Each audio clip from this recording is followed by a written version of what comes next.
Merci beaucoup. Bonjour à tout le monde.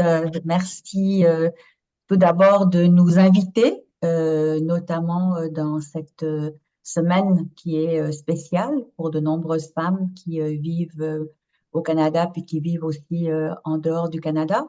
Et c'est un peu le sujet que nous aimerions partager avec vous aujourd'hui. Donc moi, je suis Bilkis Fistandji, je suis professeure à la Faculté des sciences infirmières à l'Université de Montréal, également chercheur au Centre de recherche en santé publique à l'ESPOM en santé publique, ainsi qu'à l'Institut universitaire Sherpa. Et puis bien sûr, je fais partie de la belle grande équipe de SASFAM. Alors, c'est pour ça que je souhaite vous remercier, un collectif qui se préoccupe notamment des violences basées sur le genre, et c'est un peu le sujet qu'on aimerait partager avec vous. Alors, merci d'avoir trouvé le bon moment pour nous cette semaine. Je passe la parole à Isabelle. Oui, bonjour. Donc, moi, c'est Isabelle Fernandez. Moi, je suis infirmière clinicienne de profession. J'exerce au CHU Sainte-Justine en périnatalité. Puis, je suis depuis dernièrement conseillère en soins infirmiers au même centre hospitalier. Je travaille aussi beaucoup avec professeur Pistanji sur les questions relatives aux soins pour les femmes en contexte d'immigration et les femmes qui vivent avec une mutilation génitale féminine excision. Donc, je suis entre autres coordonnatrice de recherche sur le projet Archie for GC qui va être présenté dans 2 ou 3 diapositives. Donc, je suis bien contente d'être ici aussi aujourd'hui. Merci Isabelle pour tout le soutien que tu apportes et surtout la qualité de ta contribution, non seulement en tant que coordonnatrice, mais aussi en tant que clinicienne. Alors, j'espère que ça va fonctionner. Est-ce que vous voyez la deuxième diapo? Ça va? Très bien. Parfait. Donc, juste pour vous dire que nous n'avons ni l'une ni l'autre des conflits d'intérêts, à part qu'on aime bien l'équipe FASFAM.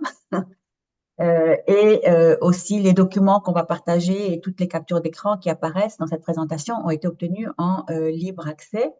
Et donc, je répète, nous vous remercions de reconnaître justement le fait que c'est une semaine spéciale pour les femmes qui ont vécu et qui vivent les conséquences des pratiques connues sous les mutilations génitales féminines. Alors, si jamais je parle trop vite, Madame Martin, vous allez pouvoir m'arrêter.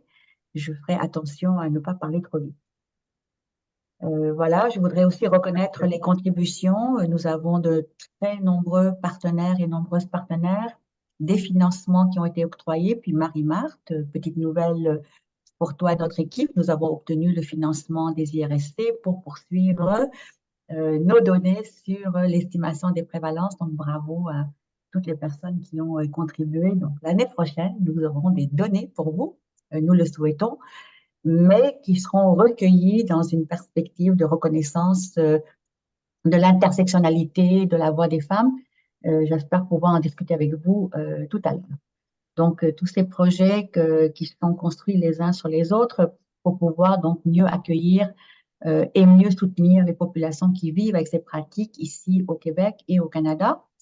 Donc, juste pour vous montrer un petit peu les partenaires qui, depuis 2018, nous travaillons en collaboration avec un petit interlude qui a eu lieu lors de la COVID, mais nous avons quand même travaillé en ligne et encore plus développé nos actions, puisque la COVID-19 n'a pas épargné l'estimation de prévalence dans les pays où se pratiquent ces mutilations d'augmenter. Donc la Belgique, l'Espagne, la France, la Suède, la Suisse et au Canada, nous avons des partenaires à travers le Canada, la Colombie-Britannique, l'Alberta, le Manitoba, bien sûr l'Ontario et la Nouvelle-Écosse. Alors nous souhaitons continuer à travailler à cet effet. Juste pour vous indiquer que ce sont des termes peut-être qui ne sont pas familiers pour certaines personnes qui nous écoutent aujourd'hui. Nous allons aussi partager des petits clips vidéo juste pour vous partager la voix des femmes. On pense que c'est important cette semaine d'écouter les femmes. Donc, il y a différents termes qui peuvent être utilisés pour s'y référer. Un premier petit message de notre présentation, et puis tout à l'heure, Isabelle pourra vous parler de ces enjeux en clinique directement, tout autant que pour la recherche. Le choix des mots est important quand on se réfère à des pratiques particulière, puis aussi il y a le fait qu'il y a des définitions. Donc, on doit jongler constamment à ce que les définitions nous donnent officiellement, mais aussi ce que les femmes voudraient dire à cet effet. Ça marche?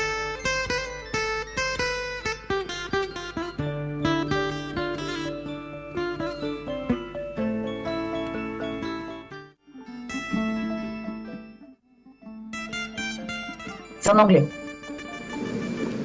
To be a woman, to be a virtuous woman, I was told, came through the endurance of pain and the acceptance of pain.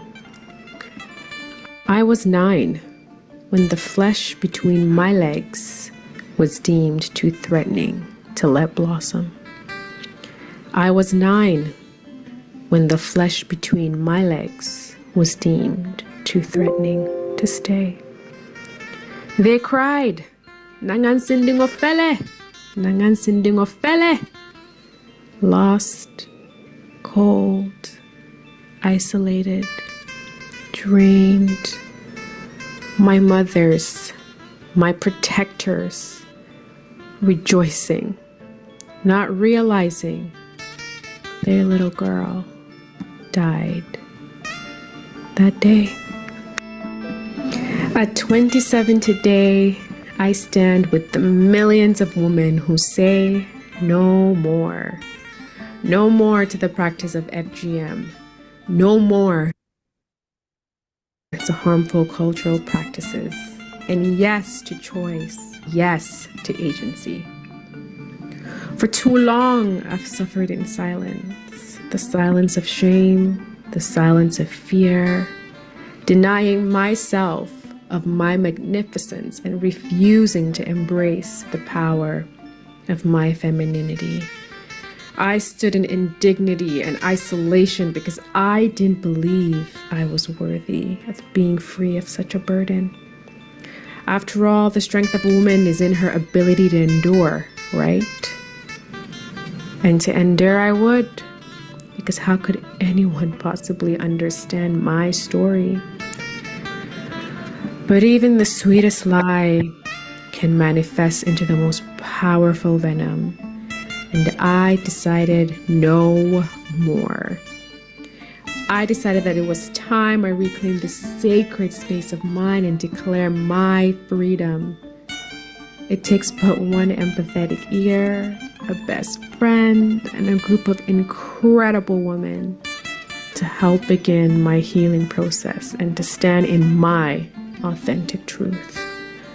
I am whole, I am worthy, I am beautiful. I am a woman, a survivor, and no one can ever take that away from me. I am not afraid anymore.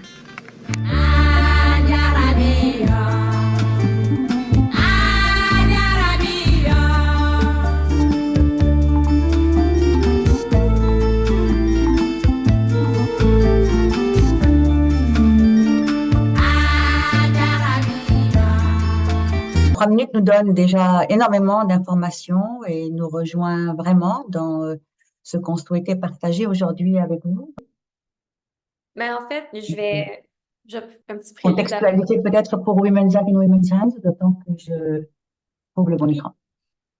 Donc, Women's Health and Women's Hands, c'est un organisme communautaire qui est basé sur Toronto, puis qui sont à vocation de soutien pour les femmes en contexte de vulnérabilité, en contexte d'immigration, notamment pour les femmes qui ont vécu une mutilation génitale féminine excision.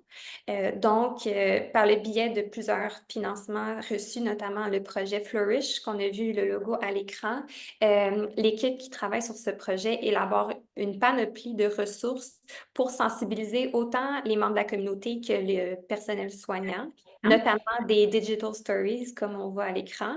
Et donc, je vous présente la deuxième. My parents had a lot on their shoulders. They promised me and my siblings they can only take each one of us to O level, and after we would have to manage for ourselves. Soon after my O level exams, I made up my mind to get married, hoping to ease my parents' burden. At 18 years of age, I was happy to start my new phase of womanhood. But little did I know my husband's culture would turn my joy to tears. If I'd known that getting married was the worst route I can take, it would have saved the world's shame, not to mention the humiliation of my own family and my community. After giving birth to my son at 19, my in-laws expected another grandchild in every 1 year to 2 years. Me and my husband had been trying for another kid for 5 years. In times like this, we both tend to forget that children are a special gift from God. When my in-laws arranged with the old women of their community to perform an FGM on me so that I can be able to conceive again without my knowledge, my husband was notified of the plan, but he chose to keep it to himself for reasons best known to him. I was 24 years old. A delegation of 3 old women from my husband's village visited us. I was back in college then, studying my diploma in administration and accounting. My world was shattered when the old ugly ladies told me their mission. I thought of the shame to my own culture, to go back home because of not childbearing a second time. They always say it is not known if a man is a true father until the second child is born. I was torn between the two cultures, being humble and listening to the elders and fearing for my marriage. I had to oblige. I only focused having more kids as they proclaimed the ritual would bring. God knows how I hated those ugly old women and their entire generation for what they did to my body. The excruciating pain made me hate my husband with a passion for not defending me when I needed him most. All the pain made me build my own self-defensive mechanism of becoming so violent in my own house. I became overprotective for my siblings, so they will never ever go through that process. In the midst of all the pain and confusion, it made me realize that I need to change my line of education. I then switched to nursing, hoping to learn more about FGM and advocate for girls and women. Although it is only practiced in a very small fraction of my country, according to research, it is only practiced by about 1.5% of our population. More than 20 years later, the practice is still prevalent in my country, with many women suffering in silence. From what I've learned, I now understand more.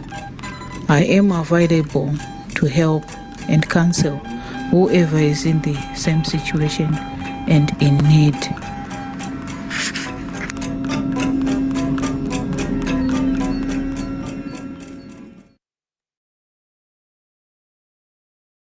Et pour vous, mais c'était important pour nous de partager avec vous de quelle façon est-ce qu'on peut, par de la recherche, écouter la voix des femmes et donc, par ce biais-là, être en mesure de partager avec vous comment les ONG ont réussi à partager la voix des femmes en les mettant dans des histoires de vie. Et donc, ce sont des résultats de recherche qui ont été menés en collaboration avec Women's Health and Women's Hands avec le projet Flourish qui a été financé par Femmes Égalité Genre Canada. Donc, rapidement, juste pour vous donner maintenant une petite définition en bonne et due forme. Donc, ce sont des interventions, mais vous l'avez bien compris, par le biais des paroles de femmes. C'était important pour nous pour que vous le voyez directement. Donc, qui altèrent ou qui lèsent intentionnellement les organes génitaux externes de la femme pour des raisons non médicales. Je pense que c'était assez évident dans les clips. Et de plus en plus, cette définition, elle est en train d'être discutée au niveau de l'OMS. C'est depuis quand même de nombreuses années. On souhaite évoluer un petit peu, notamment parce qu'il y a plusieurs maintenant altérations qui se font pour des raisons cosmétiques. Mais ce qu'il faut se rappeler, c'est que celles dont on discute, elles sont faites sans consentement. Donc, celles qui sont faites avec altération cosmétique, c'est généralement pour des personnes âgées de 18 ans et plus qui ont été en mesure de consentir des altérations sur leur corps, alors que nous discutons, nous, justement, de ce qui constitue des altérations faites sans consentement. Alors, en changeant de métier, est-ce que ça marche? Voilà. Donc, la classification, c'est passé un peu vite parce que j'ai fait plein de changements tout d'un coup. Du coup, je vais trop vite. Alors, attendez un instant, je vais revenir à mon bon partage.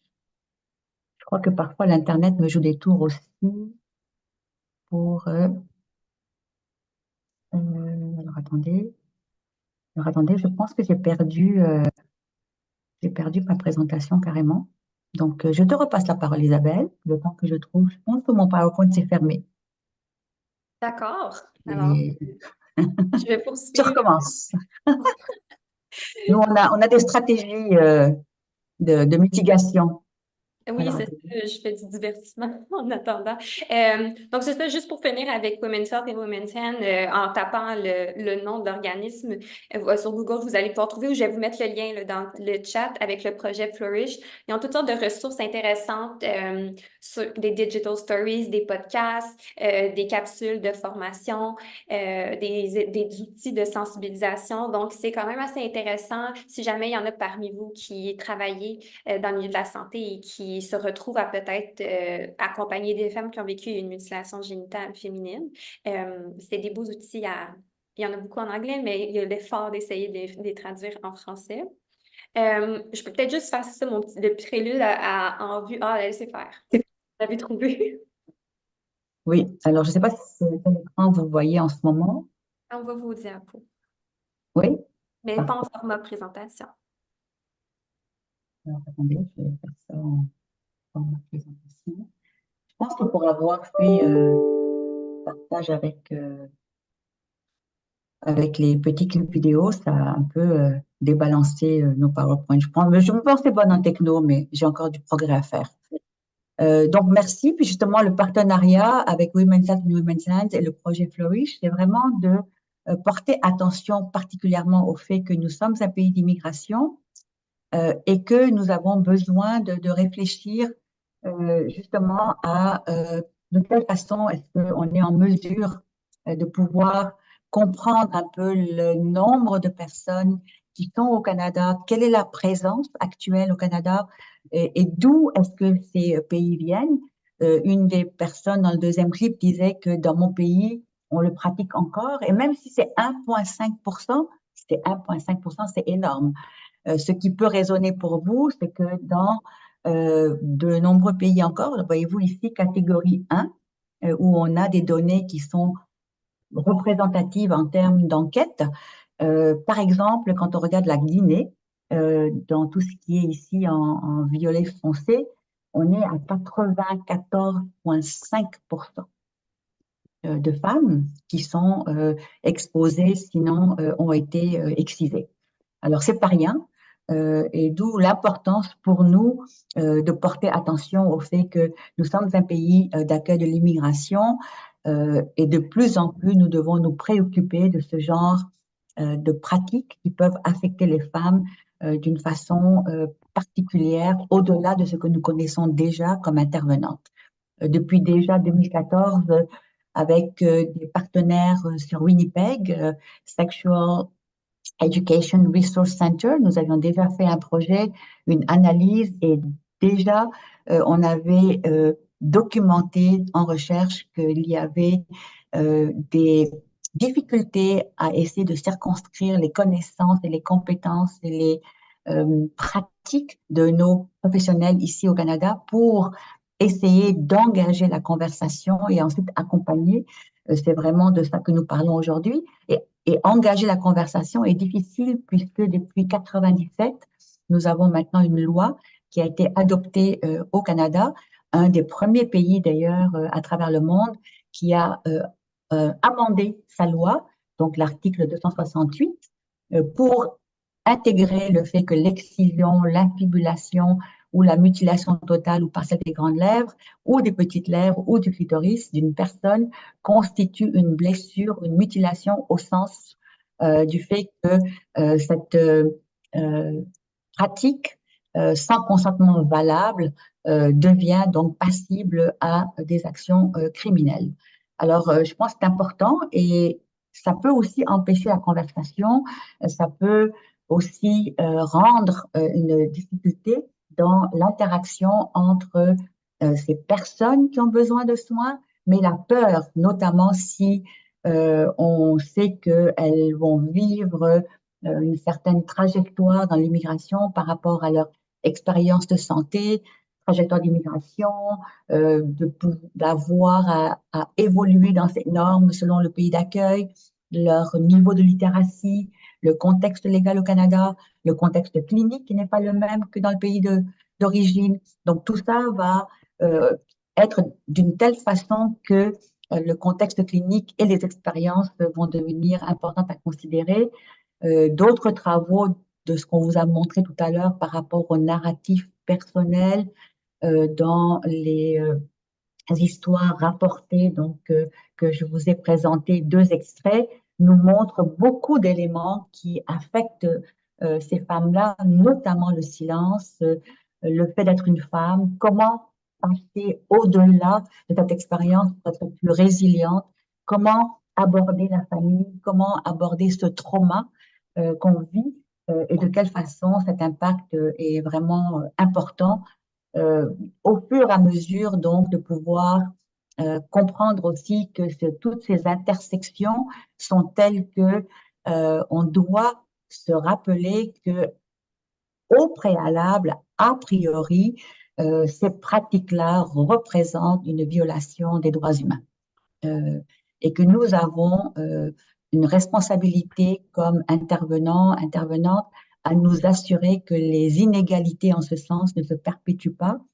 Et donc, ça fait démontrer dans les travaux depuis fort longtemps en collaboration avec nos collègues de GenderNet, mais aussi au-delà de ne plus juste donner un soin ponctuel, mais plutôt de penser aussi à nos responsabilités dans les recherches, dans ce qui ressort, de donner cette capacité aux femmes avec qui on travaille, aux familles, d'être présents et de ne pas nécessairement travailler dans une forme de rapport qui fait que les femmes se sentent démunies de ce qu'elles ont à l'intérieur d'elles-mêmes, de ce qu'elles ont vécu.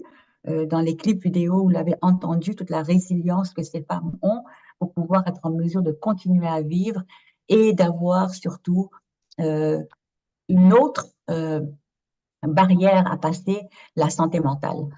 Beaucoup de nos collègues, donc notamment ici Sophia Koukoui qui est à McGill, et aussi à l'Université de Montréal, qui a récemment documenté donc les différents effets en santé mentale des femmes qui vivent au Canada, notamment Québec, Ontario, pour rapporter aux professionnels de la santé qu'il y a vraiment des préoccupations par rapport à la santé mentale de ces femmes. Aussi, de ne pas pouvoir parler, de ne pas être en mesure d'engager une conversation, on s'aperçoit qu'on n'est alors pas en mesure, en tant que personnel de soins, personnel de santé, de pouvoir adéquatement diagnostiquer les femmes.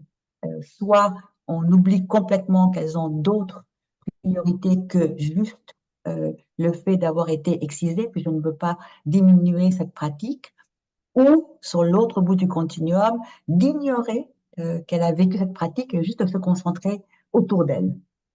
Et ce que notre collègue, docteur Jasmine Abdul-Kadir, qui est la médecin reconnue dans le domaine, qui a une clinique pour recevoir les femmes dans les hôpitaux universitaires de Genève en Suisse, qui est partenaire du projet GenderNet, a démontré qu'au-delà de 129 femmes qu'elle avait eues dans son projet de recherche avaient été non diagnostiquées et que simplement 26,4% des femmes avaient été diagnostiquées adéquatement, pour qui on avait continué à donner de l'accompagnement.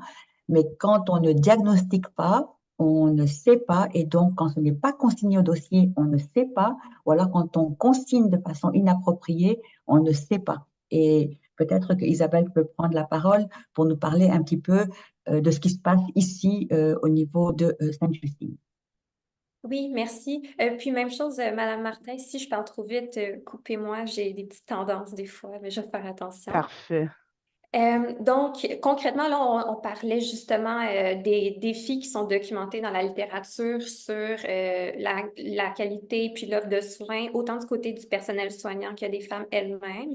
Puis, je pense que le professeur Visanji l'a bien dépeint, la complexité puis les nuances à considérer quand on veut accompagner ces femmes de façon holistique. Donc, autant ne pas mettre de côté le fait qu'elles ont vécu une MGF, mais ne pas non plus la caractériser seulement par cette expérience qu'elle a vécue. Concrètement, là, on va vous présenter le cas du CHU Sainte-Justine. Il y a eu une initiative qui a été mise en place en 2017, donc par Dr. Élise Dubuc, qui était est encore gynécologue obstétricienne. Elle pratiquait au CHU Sainte-Justine. Maintenant, elle a quitté, elle a mis sur pied sa propre clinique, la clinique Sansolia. Je pense que vous allez en parler après. Donc, Dr. Dubuc, elle est très proactive dans la rendre un peu plus accessible, puis améliorer la qualité des soins pour les femmes qui ont vécu une MGF. Puis, en fait, ce qui a été rajouté, la feuille que vous voyez à l'écran, c'est la feuille du dossier obstétrical du CHU Sainte-Justine. On a d'ailleurs eu l'autorisation de vous la montrer. Donc, il faut juste comprendre quand les femmes sont enceintes et qu'elles font leur suivi anténatal à Sainte-Justine, le dossier obstétrical, c'est 4 feuilles, puis les infirmières ou les médecins vont les compléter pour avoir un portrait global de la santé, autant physique, psychologique de la femme, ses antécédents, pour pouvoir personnaliser finalement le soutien qui va être donné tout au long de la grossesse et en postpartum. Puis, dans la section des antécédents personnels, depuis 2017, on a maintenant la question 15, donc mutilation génitale féminine, donc positif ou négatif. Donc, à soi, le fait que cette question soit là, c'est que le personnel de soins est tenu de déterminer finalement si la femme a vécu ou non une MGF pour pouvoir le cibler le plus rapidement possible. Puis, si elle clique sur oui, on va voir apparaître quel type de mutilation génitale féminine. Donc, ça a été rajouté. Puis, dans le cadre d'un projet de maîtrise qui a été effectué par Marie-Christine Charret, qui était sous la direction de professeur Visanji et puis qui s'inscrit dans le projet GenderNet de façon plus globale. En fait, on voulait voir concrètement, est-ce que la question, elle est posée, est-ce qu'on voit l'identification que la femme, elle a vécu une MGF dans le dossier? Puis, si la question a été posée, puis qu'on voit qu'il y a effectivement eu l'identification de cette pratique, quelles sont les traces de la documentation, d'un suivi, de l'accompagnement, des informations qu'on a données, les mots qu'on a choisis pour s'y référer dans le dossier, autant dans la période prénatale que postpartum. Donc, ce qu'on a fait, c'est qu'on a, moi, je présente les résultats. Je suis la voix de Marie-Christine. Donc, c'est Marie-Christine essentiellement sous la direction de professeur Visanji, je veux prendre le mérite, qui, avec l'accord éthique du CHU Sainte-Justine, ont extrait 46 dossiers où il y avait la mention quelque part dans le dossier de mutilation génitale féminine. Puis, tout synonyme qui pourrait se retrouver là, donc excision, MGF, donc ils ont élaboré une liste de synonymes. Puis, ils ont été identifiés 46 dossiers où ça se retrouve. C'était des dossiers pour les suivis obstétricaux de janvier 2017 à février 2023. Puis, je veux juste préciser qu'il y a probablement un biais du fait qu'on a peut-être une sous-estimation du nombre de dossiers, étant donné que ce sont les dossiers où est-ce qu'on voit la mention. Après ça, si ça n'a jamais été détecté, on ne le saura tout simplement pas. En fait, ce qui n'est pas au dossier n'a pas été fait dans la réalité en santé. Puis, on a commencé par regarder la feuille que vous voyez à l'écran. Le N égale à 11, en fait, c'est des dossiers dans lesquels on n'avait pas de feuille obstétricale. Donc, il n'y avait pas eu ce suivi prénatal. Les raisons pour lesquelles on pourrait avoir une absence de cette feuille, souvent, les femmes qui viennent nouvellement d'arriver au pays, elles arrivent puis elles accouchent à Sainte-Justine ou elles ont un suivi prénatal dans les semaines précédant l'accouchement. Donc, c'est des femmes qui n'ont pas nécessairement bénéficié d'un suivi prénatal. Il y en a aussi qui résident au Québec, mais pour plusieurs raisons de leur contexte de vie font qu'elles n'ont pas, elles ne suivent pas un suivi prénatal ou elles ne se présentent pas à leur rendez-vous. Donc, on en avait 11 que l'information ne se retrouvait pas sur cette feuille. Dans 24 dossiers, c'était coché positif. Donc, 24, ça a été coché qu'on avait identifié une MGF en période prénatale dans les suivis obstétricaux. Puis, il y en avait 7 que ça a été non coché. Donc, il n'y avait juste rien qui avait été répondu. Et 4 où est-ce que c'était non. On a dit c'est non, elle n'en a pas, là, on ferme le dossier, c'est tout bon. Ensuite, un autre élément qui a été analysé, c'est les mots qui sont utilisés pour se référer à la pratique, que ce soit dans les feuilles sommaires, les notes d'évolution médicale, dans les plans thérapeutiques infirmiers, dans les notes infirmières. Donc, on regardait vraiment pas juste au niveau des gynécologues obstétriciens, mais tout professionnel de la santé qui était impliqué d'une façon ou d'une autre dans le dossier de la femme, parce que s'il est impliqué, il va avoir une note.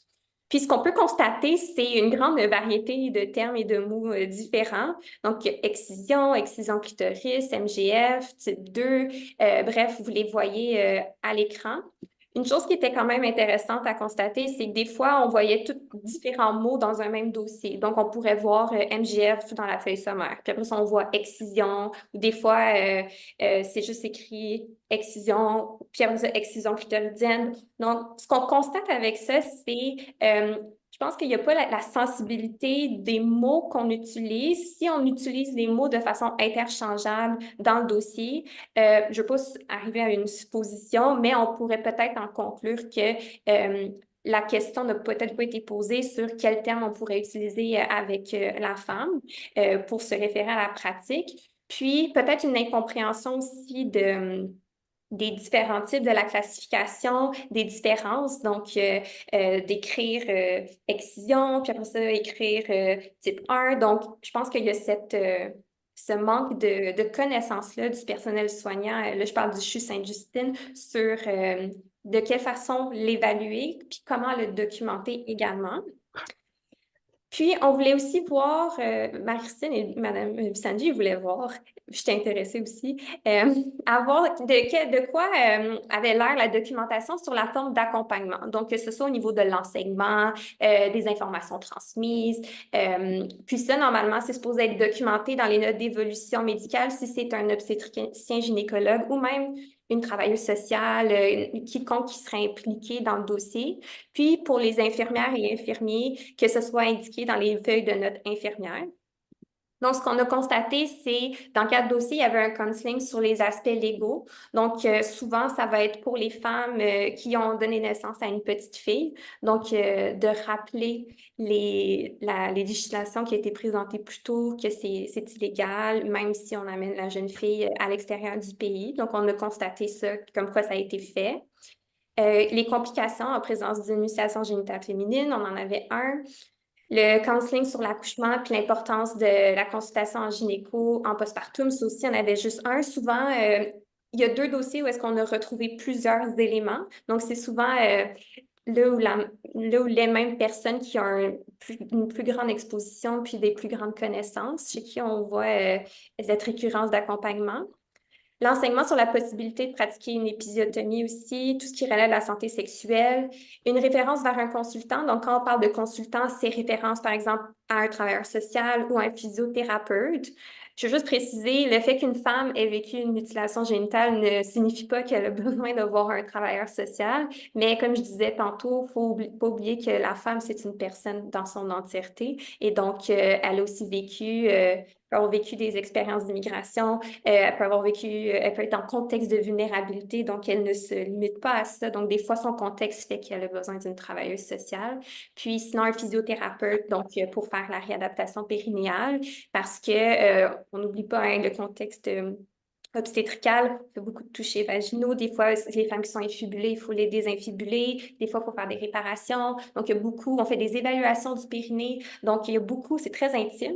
Donc, si la femme, elle n'est pas à l'aise, il faut le considérer. Il faut considérer qu'elle est peut-être pas à l'aise, qu'elle veut peut-être pas se faire toucher ou regarder. Ça, je voudrais le faire pour tout le monde, en fait, mais d'avoir cette petite attention-là pour les femmes qui ont vécu une mutilation génitale. Puis l'évaluation du réseau de soutien. En soi, c'est plus de s'assurer que la femme a les bonnes ressources, qu'elle a des gens pour l'accompagner. On pourrait rentrer là-dedans, c'était pas mentionné explicitement, mais la référence auprès des organismes communautaires. Puis là, je sais que professeur Sanji va en parler, mais c'est quand même très... ça manque beaucoup la collaboration intersectorielle et centre hospitalier. Donc, il n'y a pas ce réflexe-là de me dire, ah, il y a tel organisme, par exemple le RAFIC, qui va être présenté sous peu. Donc, d'informer la femme que cet organisme-là existe. On ne la force pas, mais juste de leur donner l'information. Puis, encore là, il faut que ce soit tout documenté. Donc, au fond, les résultats démontrent un peu ce qui a été recensé dans la littérature, mais c'est aussi pour montrer que c'est réel, c'est vrai, on l'a au Québec, c'est dans un centre hospitalier à Montréal, puis je veux dire, on en a quand même un certain nombre. Puis de ce que je constate dans la pratique clinique, le personnel soignant ne connaît pas, ils ne sont pas sensibilisés, ils font leur mieux, mais si on ne sait pas, si on doit poser la question, comment le faire, si je dois faire attention à certaines choses comme si j'évalue la douleur. Si je ne le sais pas, je ne vais pas nécessairement le faire. Puis des fois, c'est juste skipper. Je voyais des infirmières. Ah, mutilation génitale, parfait, on passe comme si c'était marqué, je ne sais pas moi, groupe sanguin A positif. OK, c'est bon, on passe. Donc, il y a beaucoup de travail à faire directement au niveau des centres hospitaliers. Donc, je pense que les résultats sont quand même très, très parlants à ce niveau-là. Et donc, je vous redonne le micro. Merci. Merci beaucoup Isabelle et merci encore une fois à Marie-Christine Charret qui est actuellement donc clinicienne à Sainte-Justine, collègue d'Isabelle et d'ailleurs elles ont présenté hier ce projet-là au niveau de Sainte-Justine, donc bravo, puis aussi bravo à Élise qui a co-dirigé d'ailleurs Marie-Christine avec moi donc en sciences infirmières. Donc, je pense que on va essayer de s'arrêter dans 5 minutes pour pouvoir donner un bon 10 minutes de questions pour les collègues qui sont présents et présentes. Donc, de résumer ce que Isabelle a présenté et en tant qu'elle-même conseillère, c'est extrêmement important d'avoir des personnes dans le milieu qui sont sensibilisées, non seulement en tant que clinicienne, mais aussi en tant que chercheur. Donc, ça permet vraiment d'aller faire des allers-retours par rapport à ce qu'on trouve et la recherche nous donne des confirmations par rapport à nos collègues, par exemple en Belgique, qui ont démontré qu'il y avait encore beaucoup de stigmas, de discrimination par rapport à la recherche, par exemple, d'une chirurgie de reconstruction. Et ce n'est pas simple, ça requiert énormément de réflexion, énormément de procédures. Ce n'est pas juste parce que j'ai envie de me faire reconstruire que je vais pouvoir me faire reconstruire. Il y a toute une procédure au niveau de l'évaluation médicale, de l'évaluation psychologique. Je vous recommande ce documentaire qui a été complété par l'ONF, notamment avec une des directrices, donc c'est une co-direction, Abibata, qui est exceptionnelle, qui raconte un peu son histoire et l'histoire d'une de ses amies qui souhaitait avoir la reconstruction clitoridienne. Donc, c'est disponible sur le site de l'ONF et je pense qu'Isabelle va vous donner le lien pour là maintenant. que vous puissiez le regarder ultimement en anglais et en français. Puis j'ai eu l'invitation par l'ONF de rédiger une note pédagogique de l'utilisation de ce clip. Enfin, ça dure 1 heure et quelques minutes. euh, et savoir comment on peut utiliser cela dans nos travaux sur la prévention, la posture, comme disait Isabelle, de pouvoir répondre aux enjeux lors des relations cliniques. Et la question était au départ, engager une conversation. Donc, pourquoi engager une conversation? Parce qu'on a d'abord notre code de déontologie qui le requiert pour la confidentialité, pour le consentement, pour le choix de mots, la relation de confiance et surtout aussi la façon dont on va interpréter les propos par rapport au vécu des personnes, toute l'hésitation que ces personnes ont. Tout à l'heure, je vous ai montré une diapo sur le recours, la difficulté de s'informer, de se former, notre responsabilité de ne pas se retrouver dans des situations qu'on aurait pu éviter à cause de diagnostics erronés et donc d'ouvrir une porte à ces femmes en étant mieux informés nous-mêmes. Donc, il y a plusieurs travaux qui ont été faits. Je vous invite à les consulter. On les partagera avec l'équipe de Sasfam parce que ce document n'est plus disponible en lien sur le site de la TCRI, la table de concertation des organismes du service des personnes réfugiées et immigrées qui travaillent immigrantes, pardon, qui travaillent encore beaucoup à l'accueil, au projet Trace sous la direction de Sadatou pour les projets basés, les projets sur la violence basée sur le genre. Donc, il y a quand même beaucoup de recommandations qu'on a, qu'Isabelle a montré avec Marie-Christine, des spécificités par rapport à l'importance d'une compréhension, d'une connaissance, de faire des références aux ressources qui existent, de retrouver de plus en plus des écrits que nous avons recensés dans le cadre de notre projet financé par le CRSH sur les ressources qui existent, mais qui sont très peu au parfum canadien. On voit que c'est bien établi qu'il nous manque des écrits au niveau de ce qui peut être fait. On sait ce que les femmes vivent. On a quand même beaucoup d'éléments qui sont ressortis par rapport aux effets à court terme, aux effets à long terme de ce que les femmes vivent en santé mentale. Tout à l'heure, je vous ai présenté les travaux de Sophia. On retrouve aussi en Europe, dans le cadre de notre projet GenderNet, de plus en plus encore en 2021, pour donc tous les travaux qu'on vous présente, c'est les travaux qui ont été faits dans les pays d'accueil de l'immigration. Donc toute cette intersection du vécu des femmes avec non seulement l'expérience d'immigration, puis on sait qu'il y a beaucoup de conséquences, mais en plus d'avoir vécu une pratique qui est peu connue par les intervenants ici, les conséquences sont importantes. Et en même temps, on voit un autre élément que j'aimerais vous rapporter, c'est que si d'une part nos intervenants sont encore peu formés, peu informés, mais le souhaitent l'être, on sent qu'il y a cette résilience et ce désir d'empowerment que les femmes ont et ne pas se retrouver dans une situation où on devrait avoir pitié d'elles, mais au contraire d'être accompagné par elles pour mieux entendre leur voix dans cette perspective-là. Et je vais passer une vidéo parce qu'on n'a pas vraiment le temps, mais on va vous partager d'autres vidéos.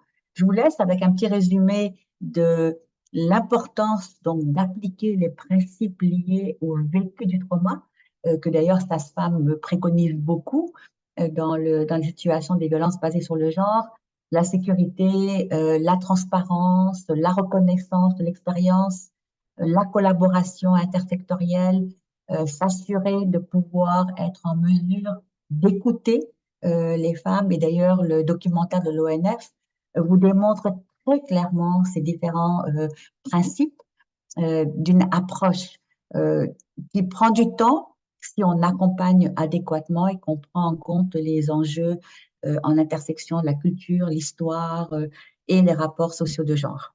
Alors, rapidement, les ressources, et puis je vais passer la parole aux collègues qui sont en ligne. Nous avons donc encore ces lignes directrices qui sont à mettre à jour. On souhaite, en collaboration avec GenderNet bientôt, pour ce qui existe sur le site de la SOGC, un très bon partenaire, un excellent partenaire qui participe à nos travaux. Il y a également la TCRI, le RAFIC, Rivo. Je pense que il y a également, j'ai cru voir que Maryse Trump était là dans la salle, qui pourrait peut-être nous parler aussi des ressources qui sont offertes par son organisme, Médecins du Monde, la Maison Bleue, quelques capsules aussi qui sont offertes par le RAFIC. Un document qui a été préparé par notre collègue Maître Annick Legault pour accompagner le personnel de la santé des services sociaux pour écrire un certificat médical dans les démarches en matière d'immigration pour lesquelles un document est nécessaire pour une demande d'asile au Canada liée à une persécution par rapport au MGF. Alors, je vais m'arrêter là parce qu'il y a plusieurs ressources qui sont mises en ligne, mais je pense qu'on va peut-être passer à la période de questions pour ne pas perdre trop de temps.